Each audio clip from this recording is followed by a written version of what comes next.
అన్ని విషయాలు ఏమాత్రం అరమరకలు లేవు. మొత్తం మేము ముందర పెడతాం. మేము చేసే ప్రతి ఒక్క పని మీ యొక్క భవిష్యత్తు కోసం చేసే పని కాబట్టి మిమ్మల్ని అందరినీ భాగస్వాములు చేయడం మా ప్రధానమైన కర్తవ్యం ప్రజాస్వామ్యంలో. ఇది చేస్తూనే ఎప్పటికప్పుడు నిర్ణయాలు కూడా తీసుకుంటాం. ఎవరైతే తప్పుడు పనులు చేసి కడాన కంకర కూడా దొంగిలించారో అలాంటి వాళ్ళని క్షమించడం కరెక్ట్ కాదు. వీళ్ళకి అలవాటు అయిపోయింది.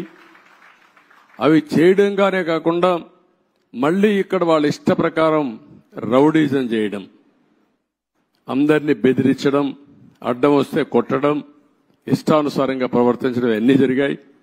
అవన్నీ కూడా ఏమాత్రం కూడా ఎవ్వడి ఆటలు ఎక్కడ జాగవు, జరగనీయం.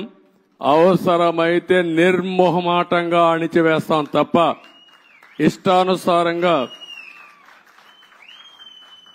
మేమేం చేసినా జరుగుతుంది.